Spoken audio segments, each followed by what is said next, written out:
Hi dears, എല്ലാ മക്കൾക്കും എജ്യുമേറ്റിൻ്റെ മറ്റൊരു ക്ലാസ്സിലേക്ക് സ്വാഗതം. ഇന്ന് നമ്മൾ എടുക്കുന്നത് 5ാം ക്ലാസ്സിലെ കേരള പാഠാവലിയിലെ 1ാമത്തെ യൂണിറ്റായ ഇത്തിരി പൂവേ കുരുന്നു പൂവേ എന്നതിലെ 2ാം പാഠമാണ്. കാട്ടിലെ മഴ എന്നൊരു ലേഖനമാണ് നമ്മൾ ഇന്ന് പഠിക്കാനായിട്ട് പോകുന്നത്. ഈ ലേഖനവും അതിലെ തുടർ പ്രവർത്തനങ്ങളും നമുക്കിന്ന് ചെയ്തു നോക്കാം. ചാനൽ ആദ്യമായി കാണുന്നവരാണെങ്കിൽ ഒന്ന് സബ്സ്ക്രൈബ് ചെയ്ത് സപ്പോർട്ട് ചെയ്യാൻ മറക്കല്ലേ. അതുപോലെ തന്നെ നിങ്ങളുടെ കൂട്ടുകാരിലേക്ക് കൂടെ ഈ വീഡിയോയുടെ ലിങ്കുകൾ ഷെയർ ചെയ്ത് കൊടുക്കണേ. നിങ്ങൾക്ക് ആവശ്യമുള്ള മറ്റു വിഷയങ്ങളുടെ വീഡിയോസ് എല്ലാം STD 5 2024 എന്ന പ്ലേലിസ്റ്റിൽ ലഭ്യമാണ്. അപ്പോൾ ശരി, നമുക്ക് നേരെ ക്ലാസ്സിലേക്ക് കടക്കാം. വീടിൻ്റെ തിണ്ണയിലിരുന്ന് മഴ കാണുന്ന കുട്ടിയെ ഈ യൂണിറ്റിൻ്റെ തുടക്കത്തിൽ പരിചയപ്പെട്ടു. കാട്ടിൽ മഴ ഉണ്ടാക്കുന്ന മാറ്റങ്ങൾ എന്തെല്ലാമാവും? ഈ ലേഖനം വായിക്കൂ. കാട്ടിലെ മഴ. ഇന്നലെ കാട്ടിൽ കന്നിമഴ പെയ്തു. കടുത്ത വേനലിൽ നീർച്ചാലുകൾ വറ്റി വരണ്ടു. പുഴ നന്നേ മെലിഞ്ഞു. പച്ചയ്ക്ക് വിളർച്ച. തീ വീണ കുന്നുകൾക്ക് കരുവാളിപ്പ്. ആദ്യം ആരും ശ്രദ്ധിച്ചില്ല. മലമുഴക്കിയും മണ്ണട്ടകളും ഒഴിച്ച്. കുന്നിൻ മുകളിൽ കുറുമ്പ് കാട്ടുന്ന ആനക്കൂട്ടം കണക്ക് മഴമേഘങ്ങൾ വന്നു നിറഞ്ഞത് പെട്ടെന്നായിരുന്നു. കാറ്റിൽ മഴയിരമ്പം കേട്ടപ്പോൾ കരിയിലകളുടെ കലപിലയാണെന്ന് കരുതി. കൊമ്പുകളെ പിടിച്ചു കുലുക്കി കാറ്റു കടന്നു പോയപ്പോൾ അറിഞ്ഞു, എവിടെയോ പെയ്യുന്നുണ്ട്. കാറ്റിൻ്റെ 2ാം വരവിൽ ആദ്യ തുള്ളികളും എത്തി. ഇലച്ചാർത്തുകൾ ഏറെ നേരം പ്രതിരോധിച്ചു. പിന്നെ ആകാശവും ഇലകളും കാട്ടിലേക്ക് പെയ്തിറങ്ങി. ഇരുൾ വീണു തുടങ്ങിയ കാട്ടിൽ ഒളിയിടം കണ്ടെത്താൻ ഏറെ പണിപ്പെട്ടു. പുഴയോരത്തെ പാറക്കെട്ടുകൾക്കിടയിലുള്ള സാമാന്യം വലിയ ഗുഹ. അതിൻ്റെ സുരക്ഷിതത്വത്തിൽ ചുള്ളിവിറകുകൾ എരിഞ്ഞു തുടങ്ങിയപ്പോൾ പുറത്ത് കാറ്റിന് പേപിടിച്ചു തുടങ്ങിയിരുന്നു. എവിടെയോ മരങ്ങൾ ഒടിഞ്ഞമരുന്നതിൻ്റെ ശബ്ദം, മൃഗങ്ങളുടെ അപായ സൂചനകൾ, ചിഹ്നം വിളികൾ, കനത്ത കാലടികൾ, കുഴമണ്ണിലൂടെ അതിദ്രുതം പായുന്നതിൻ്റെ പ്രതിധ്വനി. മഴത്തുള്ളികളുടെ സംഗീതം ഗർജനമായി മാറിക്കഴിഞ്ഞിരുന്നു. മണ്ണട്ടകൾ എപ്പോഴേ പാട്ടു നിർത്തി. അപായ സൂചനകളില്ല, ചിഹ്നം വിളികളില്ല, കാൽപ്പെരുമാറ്റങ്ങളില്ല. കാറ്റിൻ്റെ അലർച്ചയും മഴയുടെ മുരൾച്ചയും മാത്രം. പുഴയ്ക്ക് ജീവൻ വെച്ചു തുടങ്ങിയിരുന്നു. പുഴയുടെ നിറം തുടുത്തു. കുന്നിലും മേട്ടിലും നിന്നായി 100 നീർച്ചാലുകൾ പുഴയിലേക്ക് അരിച്ചിറങ്ങുന്നുണ്ട്. ഇരുട്ടിൽ ശബ്ദം മാത്രമായിരുന്ന അവ നിലാവുദിച്ചതോടെ കാഴ്ചകളുമായി. മരങ്ങളിൽ നിലാവ് പെയ്തിറങ്ങിയതോടെ മഴയ്ക്ക് നിറക്കൂട്ടായി. പച്ചപ്പുകൾക്കിടയിൽ മിന്നാമിനുങ്ങുകളുടെ കൂട്ടം. നിലാനിറമാർന്ന മഴയ്ക്ക് പുഴയുടെ പശ്ചാത്തലവും മിന്നാമിനുങ്ങുകളുടെ അലങ്കാരവും. ഇടിമിന്നൽ ചാലുകൾ ഇടയ്ക്ക് കാട്ടിലേക്ക് വന്ന് പുഴയിൽ ചിതറിയ ചിത്രങ്ങൾ വരച്ചു. മഴയ്ക്ക് മുൻപേ നിലാവ് പെയ്തു തീർന്നു. മഴയും തീർന്നതോടെ കാടിനും പുഴയ്ക്കും അവയുടെ ശബ്ദങ്ങൾ തിരിച്ചു കിട്ടി. പുലർന്നതോടെ വർണ്ണങ്ങളും. കാട്ടിൽ കന്നിമഴ യൗവനമാണ് കൊണ്ടുവരുന്നത്. പുഴ ഒറ്റ രാത്രി കൊണ്ട് സുന്ദരിയാകുന്നു. കരിഞ്ഞുണങ്ങിയ കുന്നിൻപുറങ്ങളിൽ പുൽനാമ്പ് കിളിർക്കുന്നു. വിളർച്ച വീണ്ടും പച്ചയാകുന്നു. പച്ച തളിരിൻ്റെ ചോപ്പാകുന്നു. എഴുതിയത് ഈ സോമനാഥാണ്. ഇലകളിൽ ചോരുന്ന ആകാശം എന്നാണ് ലേഖനത്തിൻ്റെ പേര്. പാഠഭാഗത്തിലെ പുതിയ വാക്കുകൾ പരിചയപ്പെടാം. കന്നിമഴ, ആദ്യത്തെ മഴ. വിളർച്ച, നിറം മാറ്റം കൊണ്ട് ഉള്ള തെളിച്ചമില്ലായ്മ. ഇരമ്പം, വലിയ ശബ്ദം. ഇലച്ചാർത്ത്, ഇലകളുടെ കൂട്ടം. പ്രതിരോധിച്ചു, തടഞ്ഞു. ഒളിയിടം, ഒളിക്കാനുള്ള സ്ഥലം. സാമാന്യം, അത്യാവശ്യം. എരിയുക, കത്തുക. അപായം, അപകടം. അതിദ്രുതം, അതിവേഗം. ഗർജനം, അലർച്ച. വർണ്ണം, നിറം. കിളിർക്കുക, മുളയ്ക്കുക. ഇനി നമുക്ക് ചോദ്യങ്ങൾ പരിചയപ്പെടാം. കണ്ടെത്താം, പറയാം, എഴുതാം. പുഴയ്ക്ക് ജീവൻ വെച്ചു തുടങ്ങിയിരുന്നു. മരങ്ങളിൽ നിലാവ് പെയ്തിറങ്ങിയതോടെ മഴയ്ക്ക് നിറക്കൂട്ടായി. കുറുമ്പ് കാട്ടുന്ന ആനക്കൂട്ടം കണക്ക് മേഘങ്ങൾ.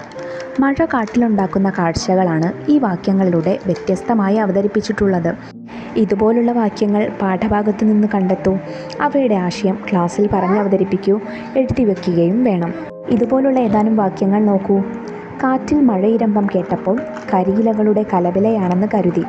ആകാശവും ഇലകളും കാട്ടിലേക്ക് പെയ്തിറങ്ങി. പുറത്ത് കാറ്റിന് പേപിടിച്ചു. മഴത്തുള്ളികളുടെ സംഗീതം ഗർജനമായി മാറിക്കഴിഞ്ഞിരുന്നു. കാറ്റിൻ്റെ അലർച്ചയും മഴയുടെ മുരൾച്ചയും മാത്രം. നിലാനിറമാർന്ന മഴയ്ക്ക് പുഴയുടെ പശ്ചാത്തലം. മഴയ്ക്ക് മുൻപേ നിലാവ് പെയ്തു തീർന്നു. കാട്ടിൽ കന്നിമഴ യൗവനമാണ് കൊണ്ടുവരുന്നത്. അടുത്ത പ്രവർത്തനം നോക്കൂ. മഴയഴക്. മഴ വന്നപ്പോൾ പ്രകൃതിയിലുണ്ടായ മാറ്റങ്ങൾ നോക്കൂ. എണ്ണ കണ്ടു മാമലകൾ, പണക്കാരായി പറമ്പുകൾ, മരുന്നു വച്ചു മുറികൾ, കെട്ടി വെട്ടേറ്റ കാടുകൾ. ഏറെ നാളത്തെ കാത്തിരിപ്പിന് ശേഷം മഴ പെയ്തപ്പോൾ പ്രകൃതിക്കുണ്ടായ മാറ്റം പി. കുഞ്ഞിരാമൻ നായർ വർണ്ണിച്ചിരിക്കുന്നത് വായിച്ചല്ലോ. ആദ്യമായി വേനൽ മഴ പെയ്തപ്പോൾ നിങ്ങളുടെ വീടിന് ചുറ്റും എന്തെല്ലാം മാറ്റങ്ങളുണ്ടായി? ആ മാറ്റങ്ങളെക്കുറിച്ച് ഒരു വർണ്ണന തയ്യാറാക്കൂ. പുതുമണ്ണിൻ്റെ പുത്തൻ മണം ആസ്വദിച്ചാണ് ഞാൻ ഉറക്കമുണർന്നത്. പുലർച്ചെ മുതൽ ചെറിയ തോതിൽ മഴയുണ്ട്. അതിൻ്റെയാണ് ഈ മണം എന്ന് അമ്മ പറഞ്ഞു. വെളിച്ചം വയ്ക്കാൻ നേരമായപ്പോഴേക്ക് ഇരുട്ടിരുണ്ടുകൂടി. കാർമേഘങ്ങൾ കൊണ്ട് ആകാശം നിറഞ്ഞു. പൊടുന്നനെ മഴയുടെ ശക്തി കൂടിക്കൂടി വന്നു. ആദ്യ വേനൽ മഴ, പിന്നീടങ്ങോട്ട് തുടരെ മഴ ദിവസങ്ങളായിരുന്നു. മുറ്റത്തെ ഉണങ്ങാറായ ചെടിച്ചട്ടികളിലെല്ലാം പുതുനാമ്പുകൾ തളിരിട്ടു. മണ്ണ് കണ്ട കിണറിലെ വെള്ളം പതിയെ പരന്നു. ആദ്യ ദിവസം വീട്ടിലെ കോഴികളും പൂച്ചകളും കാക്കകളും കൂട്ടിൽ കയറാതെ മുറ്റത്ത് തന്നെ നിൽപ്പായിരുന്നു, കുളി ആസ്വദിക്കുകയാണെന്ന പോലെ. എന്നാൽ ഇപ്പോൾ അവർക്ക് മുറ്റത്തിറങ്ങാൻ പോലും മടിയായി. കൂട്ടിൽ തന്നെ കിടപ്പാണ്. വേനൽ മഴയിൽ മതിലരികു നിറയെ വെളുത്ത കൂണുകൾ മുളച്ചു പൊന്തി.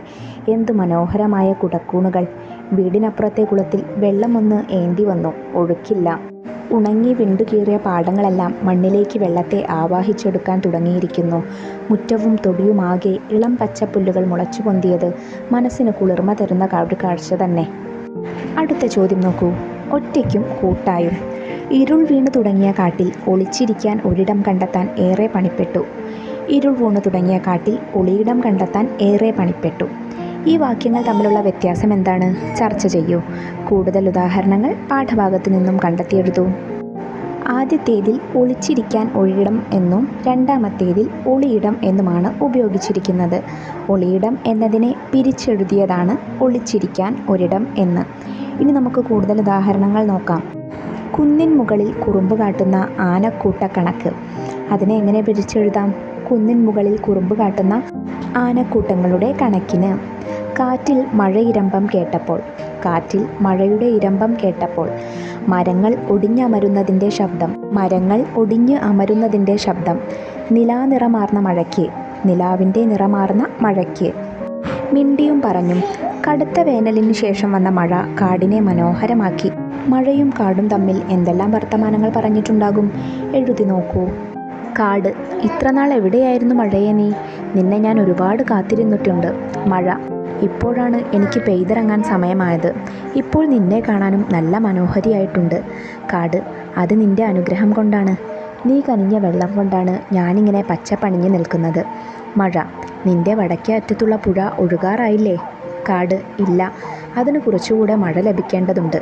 പാവം, ഒരിറ്റു വെള്ളമില്ലാതെ വറ്റി വരണ്ടിരിപ്പായിരുന്നില്ലേ? ഇനി ശരിയാവും. മഴ: തീർച്ചയായും, പുഴകളും ആറുകളും ഒഴുകി നടക്കുന്നത് കാണുമ്പോഴാണ് എനിക്കും സന്തോഷം. അപ്പോൾ ഇത്രയും പ്രവർത്തനങ്ങളാണ് കാട്ടിലെ മഴ എന്ന പാഠത്തിൽ നിങ്ങൾക്ക് ചെയ്യാനായിട്ടുള്ളത്. ലേഖനം മക്കൾക്ക് എല്ലാവർക്കും ഇഷ്ടമായോ? അതുപോലെ ചെയ്ത പ്രവർത്തനങ്ങളും മനസ്സിലായിട്ടുണ്ടെന്ന് വിശ്വസിക്കുന്നു. വീഡിയോ ഉപകാരപ്രദമായിട്ടുണ്ടെങ്കിൽ നിങ്ങളുടെ കൂട്ടുകാരിലേക്ക് കൂടെ ഷെയർ ചെയ്ത് കൊടുക്കാൻ മറക്കല്ലേ. 5ാം ക്ലാസ്സിലെ മറ്റ് വീഡിയോകൾ നമ്മൾ വൈകാതെ തന്നെ അപ്ലോഡ് ചെയ്യുന്നതായിരിക്കും. ആ വീഡിയോസ് കിട്ടുന്നതിന് വേണ്ടി ചാനൽ ഒന്ന് സബ്സ്ക്രൈബ് ചെയ്ത് തൊട്ടടുത്ത് കാണുന്ന ബെല്ലൈക്കണിൽ ഓൾ ബട്ടൺ പ്രസ് ചെയ്ത് വെക്കണേ. ക്ലാസ്സിനെ കുറിച്ചുള്ള നിങ്ങളുടെ അഭിപ്രായങ്ങളും നിർദ്ദേശങ്ങളും കമൻറ്റ് ബോക്സിലൂടെ അറിയിക്കാനും മറക്കരുത്. അപ്പോൾ ശരി, മറ്റൊരു ക്ലാസ്സുമായി നമുക്ക് വീണ്ടും കാണാം. താങ്ക്